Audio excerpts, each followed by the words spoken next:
Quero convidar os irmãos para que abram suas Bíblias na carta de Paulo aos Filipenses. Carta de Paulo aos Filipenses, capítulo 2, versos de 1 a 4.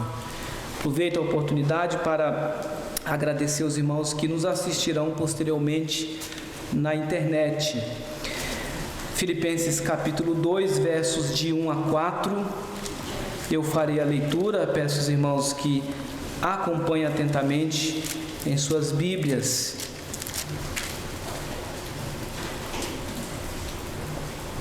Filipenses 2, de 1 a 4, diz assim a palavra do Senhor: Se há, pois, alguma exortação em Cristo, alguma consolação de amor, alguma comunhão do Espírito, se há entranhados afetos e misericórdias, completai a minha alegria, de modo que penseis a mesma coisa, tenhais o mesmo amor, sejais unidos de alma, tendo o mesmo sentimento.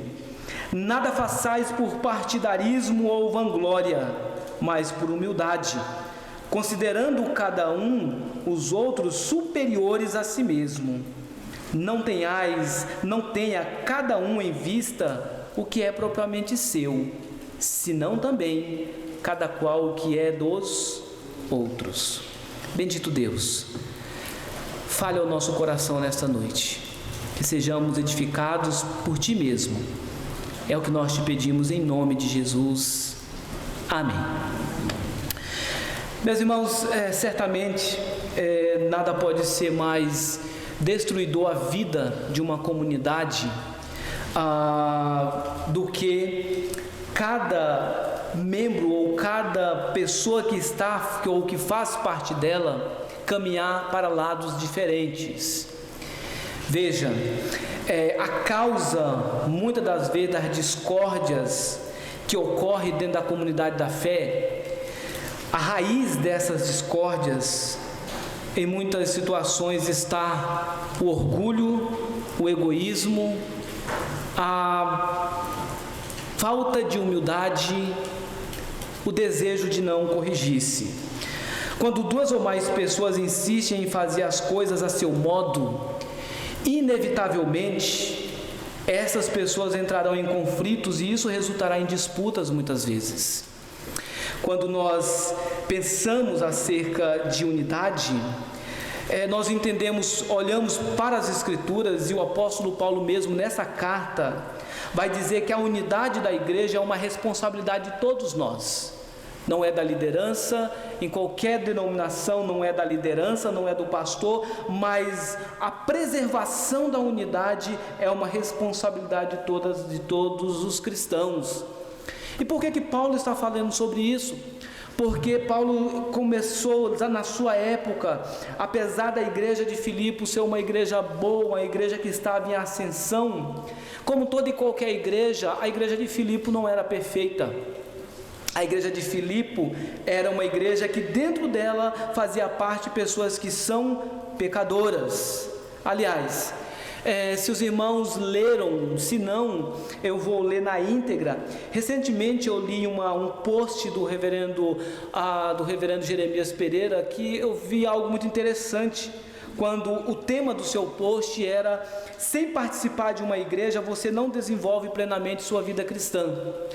E nesse post ele discorre dizendo: li que a igreja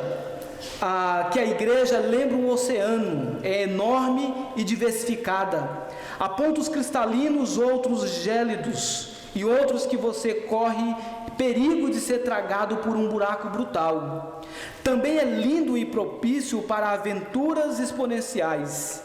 Não existe igreja perfeita. Então, escolha com cuidado a igreja onde congregar, mas não existe outra opção biblicamente correta. Não é possível levar uma vida cristã séria sem um grupo de amigos cristãos, sem um grupo de irmãos na fé, sem uma família de crentes onde você congrega de forma regular, adora com a sua família e outras famílias presta contas, serve a Deus e aos irmãos, está debaixo de uma liderança espiritual e investe regularmente com generosidade e fidelidade, e é impulsionado para missionar. Justamente quando ele parte desse pressuposto, quando eu li esse posto, justamente me veio à mente essa situação da igreja de Corinto. Paulo escreve num contexto onde mais à frente os irmãos vão perceber que havia um problema que Paulo tratava. Paulo falou de Evode e Sintique, duas irmãs que serviam ao Senhor, mas por alguma situação entraram em conflito, e Paulo então chama a atenção para que as mesmas possam trilhar o mesmo caminho da obediência ao Senhor. E é nesse ponto, e é nesse contexto que Paulo, portanto, traça a cada um de nós alguns princípios para que venhamos a glorificar a Deus com a nossa vida cristã. O primeiro princípio que Paulo apresenta aqui para glorificarmos a Deus com a nossa vida cristã em nossos relacionamentos é que é preciso, enquanto servimos ao Senhor, é preciso ter o mesmo propósito à medida que estamos juntos na comunidade da fé. Paulo vai dizer no verso 2, completai a minha carreira, a minha alegria, de modo que penseis a mesma coisa, tenhais o mesmo amor, sejais unidos de alma, tendo o mesmo sentimento. Se os irmãos observarem, Paulo começa a partir do verso de número 1, Paulo começa com uma condicional, com uma oração condicional. Se há, pois, alguma exortação em Cristo. Veja, meus irmãos, o que Paulo está dizendo com isso? Paulo está falando da condição. Uma vez que nós estamos em Cristo, uma vez que nós experimentamos a exortação, e a palavra exortação aqui, ela traz o sentido de conforto. Então veja, às vezes nos parece que a palavra exortação é só de corrigir, de correção. Não, mas a ideia aqui de exortação é de conforto. Então Paulo está dizendo, uma vez, se há, pois, algum conforto em Cristo, alguma consolação, amor, comunhão do Espírito, Paulo vai dizer para a igreja de Filipe que eles completariam a alegria de Paulo se eles, portanto, tivessem o mesmo pensamento em relação às coisas de Deus. Paulo afirma que a característica desejada na vida daqueles que servem a Cristo é que estes tenham o mesmo propósito, e pensar a mesma coisa significa literalmente ter a mesma mentalidade. Então, se nós tirarmos essa expressão aqui, pensar a mesma coisa, por essa palavra vai ser o seguinte: de modo que penseis, de modo que de fato tenhais a mesma mentalidade. É claro, é óbvio, meus irmãos, que não significa que todos os crentes devem ver cada assunto exatamente da mesma forma. Não é isso que Paulo está falando. Paulo não está falando de personalidade semelhante. Paulo não está falando de uma mesa de ter um mesmo perfil. Mas Paulo está falando de uma realidade diferente. O Paulo está dizendo que devemos ter nossas mentes voltadas para aquilo que de fato importa no reino de Deus. Pensar a mesma coisa é o mesmo exemplo que Paulo vai dizer lá no verso 5 do capítulo 2. Paulo fala de pensar a mesma coisa, de ter o mesmo propósito, e mais à frente ele vai usar o exemplo maior, que é Jesus Cristo, quando ele vai dizer que tendo em vós o mesmo sentimento que houve também em Cristo Jesus, pois mesmo subsistindo em forma de Deus, ele não julgou como usurpação o ser igual a Deus. Mesmo sendo Deus, mesmo sendo todo poderoso, ele se tornou servo, ele se tornou obediente, para que eu e você pudéssemos, portanto, ter vida eterna. Então veja, Paulo desafia, portanto, a igreja do Senhor a justamente ter o mesmo propósito, a mesma mente, o mesmo objetivo. E como que ele faz isso? Como que o cristão ele busca esse mesmo objetivo? Olha o que Paulo vai dizer: Penseis a mesma coisa, tenhais o mesmo amor, sejais unidos de alma, tendo o mesmo sentimento. Ele sempre aponta para algo em comum. O amor tem que ser em comum. O objetivo de amar tem que ser em comum. Ele segue dizendo, sejais unidos de alma, tenham o mesmo sentimento em relação às coisas de Deus, tenham o mesmo sentimento. Por exemplo, a frase aqui, unidos de alma, literalmente significa almas conjuntas. E é interessante que é utilizado somente aqui no Novo Testamento. A ideia é como a ideia de almas conjuntas, é como uma corrente, uma corrente, uma sendo ligada na outra para que não possam se desgrudar. Nesse sentido, Paulo está dizendo que a igreja de Cristo, os nossos relacionamentos como servo de Deus, à medida que servimos ao Senhor, precisa ser marcado por esta cumplicidade no que diz respeito a objetivos. Todos nós no reino de Deus nós somos diferentes, mas a partir do momento que nós somos inseridos na comunidade da fé, nós temos um único objetivo, que é de pregar o evangelho para que vidas sejam convertidas, transformadas. Nós somos instrumentos de Deus e devemos olhar para esse objetivo e não olhar para as outras coisas.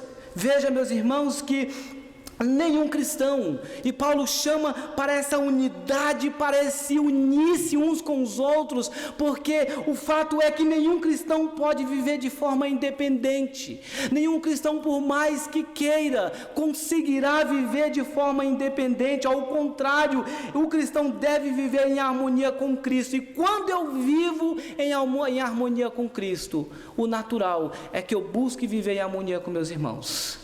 Isso como resultado da minha união com Cristo. Então veja, Paulo vai dizer, é preciso ter o mesmo propósito, mas para que isso aconteça, a segunda verdade que Paulo destaca é que não podemos fazer nada por partidarismo, mas para servirmos a Deus nós precisamos servir de forma humilde, buscando a glória de Deus e não a nossa própria glória. Veja o que ele diz, nada façais por partidarismo ou vanglória, mas por humildade, considerando cada um os outros superiores a si mesmo. Então tem alguns desafios aqui para os cristãos. Ele vai dizer, primeiro, o que você faz para o reino de Deus, você não faz para as pessoas, você faz para Deus. E não importa o grupo no qual você está fazendo parte, você está servindo a Deus. E uma vez que você está servindo a Deus, você tem que fazer o seu melhor. E uma vez que você entende que quer comais, quer bebais ou façais qualquer outra coisa, fazei tudo para a glória de Deus, você vai se empenhar o máximo que você puder. Porque apesar de nós, o maior é Cristo e o reino está acima de nós, das nossas próprias vontades. Então por isso que ele vai dizer, não faça por partidarismo, não faça objetivando grupos, não trabalhe objetivando beneficiar um em detrimento do outro. Pelo contrário, em cada esfera de atuação dentro da igreja de Cristo, essas atuações, por mais diversas que sejam, elas precisam concorrer para um único propósito, é para que o Senhor seja conhecido, para que o seu nome seja glorificado e para que as pessoas se convertam, sejam convertidas a Cristo. Então veja, irmãos, as nossas ações, ela é o resultado de motivações, e nem sempre as motivações, elas são com propósitos corretos. Quando servimos a Deus, as nossas motivações devem ser a glória de Deus, mas quando servimos em busca da nossa própria glória, o problema é que nós fugimos do nosso foco principal. Paulo deixa claro aqui que nós não podemos manter um relacionamento centrado em Cristo quando nós queremos impor a nossa vontade. Mas é preciso que esse relacionamento ele seja a partir daquilo que Cristo deseja para cada um de nós. A palavra partidarismo aqui significa um desejo de colocar-se acima, um espírito de partidário e faccioso, de divisão. Trata de um espírito competitivo que destrói a unidade, divide a igreja de Cristo. É por isso que essa palavra ela é tão dura, essa palavra é tão difícil, e Paulo está dizendo, não faça nada por partidarismo, não faça nada desejando colocar-se acima, não faça nada objetivando ser visto, não faça nada para status, não faça nada à medida que você serve a Deus para que as pessoas olhem para você e digam que você é muito bom, diga que você é destacável. Não, Paulo diz que nós não devemos servir ao Senhor por partidarismo. Ele continua dizendo, não faça nada por partidarismo ou vanglória. Essa palavra vanglória, não faça nada para a sua glória, não faça nada para que você seja glorificado, mas trabalhe, sirva a Deus, para que Ele seja glorificado na sua vida. Para que à medida que você serve a Deus nos seus relacionamentos, o Senhor seja manifesto de uma forma poderosa por meio do seu relacionamento, Não faça o partidarismo, não faça buscando uma vanglória. A palavra vanglória que é uma glória vazia, uma glória sem significado. É isso que acontece quando o homem tenta buscar para si o aplauso. Ele tenta buscar uma glória vazia, sem sentido, onde só o próprio Deus deve ser glorificado. O homem tenta trazer para si aquilo que não pertence a ele. E a história registra tantos homens que de fato buscaram viver dessa forma, irmãos. Nós temos tantos homens na história, nós temos, por exemplo, nós temos Adão e Eva, esse homem e essa mulher que trouxeram o primeiro pecado ao mundo, o egoísmo do seu coração. Na história nós temos Nabucodonosor, alguém que queria ser glorificado, queria ser reconhecido. Na época da escrita de Apocalipse, nós temos Domiciano, que construiu uma estátua e queria que fosse adorado como Senhor e Deus. Se nós pensarmos bem no nosso coração, às vezes nós não podemos falar, mas quem de nós às vezes não deseja ser glorificado? Quem de nós, é só você parar um pouquinho e pensar quando as pessoas não reconhecem o que você faz. Dentro do coração fica aquele sentimento, como assim? Eu faço tanto e ninguém está reconhecendo. No fundo, o ser humano ele deseja ser visto, ele deseja ser reconhecido, mas a glória ela é de Deus. A nossa disposição para o trabalho deve ser o mesmo em todas as esferas da Igreja de Cristo, porque o que nós fazemos, não importa qual o ramo, não importa qual a área, nós fazemos para o Senhor.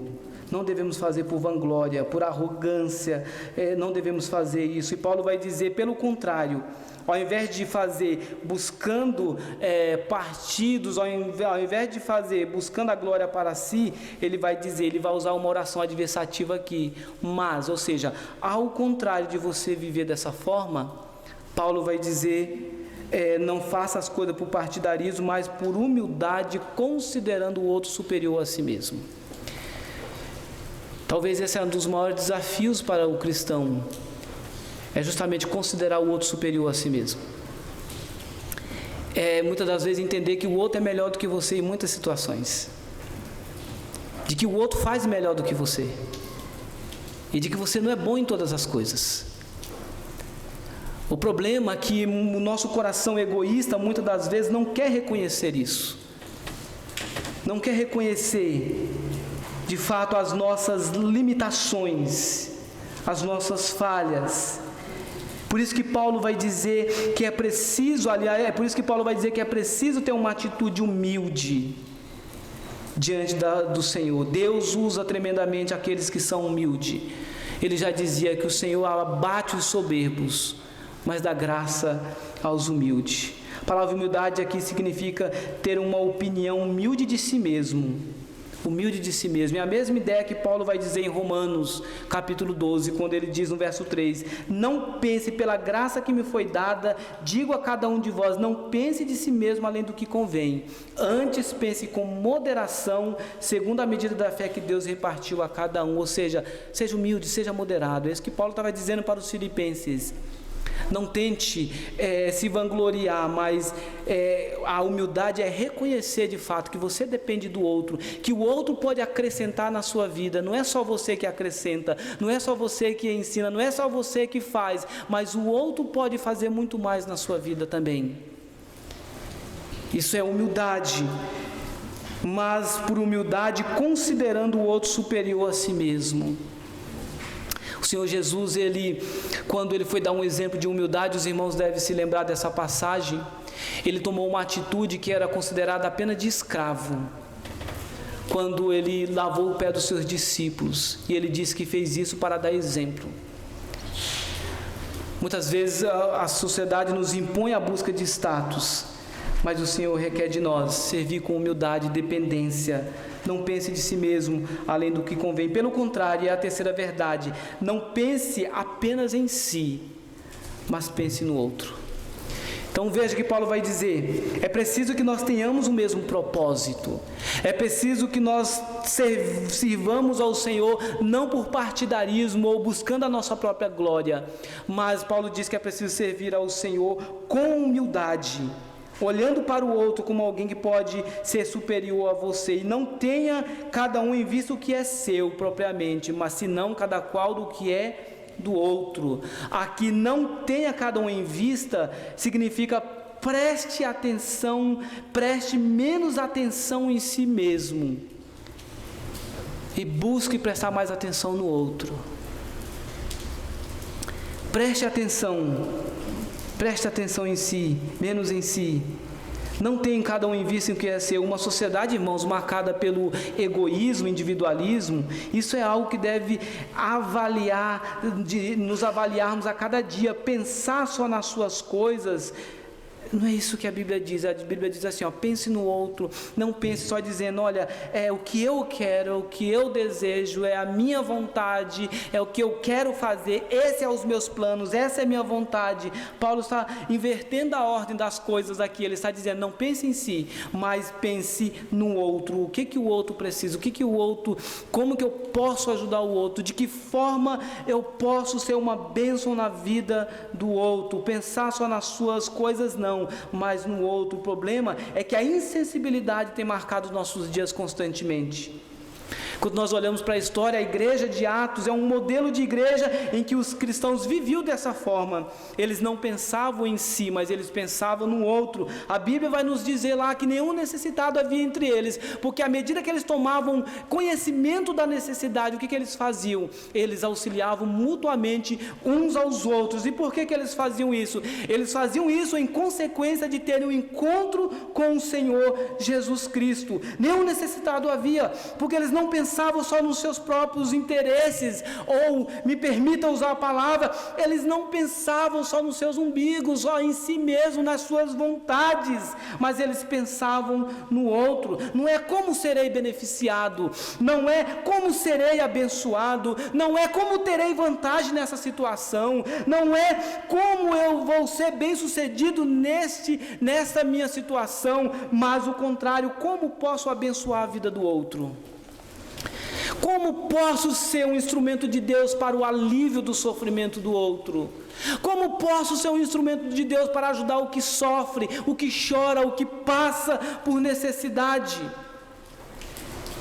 Cristo, meus irmãos, é um exemplo de servo que, mesmo sendo Deus, Paulo vai dizer que ele esvaziou-se de si mesmo e ele fez tudo isso para nos servir. Cristo não buscou os seus interesses, mas ele buscou a vontade do Pai para a vida dele. Portanto, devemos pensar, o que nós temos buscado? Será que nós temos buscado os nossos próprios interesses? Hoje a maioria dos conflitos é isso, é uma disputa de opinião. Mas o que importa? Importa o outro, importa não pensar só em mim, importa não fazer para beneficiar um ou outro. O que importa é o reino, o que importa é a vontade de Deus, o que importa é que o reino avance e que eu diminua. Essa é a forma que o Filho de Deus tem que servir ao Senhor. Esse é o princípio que Paulo passa para a igreja de Filipe. Eles precisavam observar essa verdade à medida que eles serviam a Deus. Irmãos, e concluindo a nossa mensagem, quando nós pensamos nessa forma de vivenciar a unidade com propósitos em comum, não buscando grupos, mas pensando no coletivo e no reino de Deus, tem duas situações que me chamam muita atenção e eu vou ilustrar com ela. Primeiro, como como que uma situação pode nos levar a nos unir, muitas das vezes em determinadas situações. Um exemplo claro foi a internação do presbítero Cláudio. Como que a internação do nosso irmão fez com que, apesar de diferentes e perfis diferentes, mas como que nós buscamos um único propósito, que foi clamar a Deus pela restauração do nosso filho, do nosso irmão. Então veja, buscamos um alvo em comum, buscamos um objetivo único. Um outro exemplo que eu participei na quinta e na sexta foi o enterro do cabo Wagner Devaldo. Como foi interessante perceber inúmeras corporações que deixaram, às vezes a corporação ela não se dá uma com a outra, mas como eles deixaram todas essas questões deles pessoais de lado e se uniram com um único objetivo, que era de prover o auxílio para a família que estava enlutada, o auxílio para a terceira companhia, para aquela equipe que perdeu um dos seus membros, para o sargento que estava na frente de batalha e perdeu um dos seus companheiros dentro do seu comando. Eles buscaram um único objetivo, eles tinham algo em comum. O que era algo em comum? Esse momento de sofrimento. E é preciso que nós pensemos isso. O reino de Deus está acima das nossas preferências. O reino de Deus está acima das nossas vontades. E como servo de Deus, nós devemos servir ao Senhor olhando para o objetivo único, que é a glória de Deus. Portanto, servindo ao Senhor com o mesmo propósito, é preciso que sejamos unidos a cada dia de alma. Não faça nada buscando os seus próprios interesses ou buscando a sua glória pessoal ou reconhecimento, mas sirva ao Senhor com humildade. Não olhe só para a sua necessidade, mas olhe para a necessidade do outro. Às vezes, quando nós olhamos para os nossos problemas, nós sempre temos a tendência de supervalorizar os nossos problemas. E quando nós convivemos com outras pessoas, nós reconhecemos que outros têm problemas maiores do que o nosso. E é nesse momento que nós damos graças a Deus por aquilo que nós temos. Tenho tido uma experiência, tanto eu como a irmã Rose, temos tido uma experiência de trabalhar com os enfermos aqui no Hospital Geral, e eu acredito que o mesmo sentimento da irmã é o meu. A cada momento que nós entramos, a cada leito entrado, eu glorifico a Deus, porque eu não estou naquela condição, porque eu não estou naquele local, e eu começo a olhar os problemas e minimizar os problemas, porque de fato eu digo, eu não tenho problema. Portanto, meus irmãos, nós precisamos pensar, nós temos servido a Deus a partir desses princípios. Você tem servido ao Senhor nesta comunidade buscando um único objetivo? À medida que você serve a Deus, qual é o seu objetivo maior? É trazer para si ou apontar para Cristo? Você se condói com o sofrimento do outro? Ou você busca apenas os seus interesses pessoais? Não importa. Não pode haver nos lábios do cristão um linguajar da sociedade que é visto e falado por muitos. Ema, cada um com seus problemas. Isso não pode fazer parte da vida do cristão. Porque o cristão que tem problema, eu preciso ser instrumento de Deus para abençoar a vida dele. E se eu fizer menos do que abençoar, eu estou desobedecendo à vontade do Senhor. Que o nosso Deus nos ajude e nos capacite para vivermos servindo ao Senhor a partir desses princípios de obediência a Ele mesmo, em nome de Jesus. Amém. Nos coloquemos.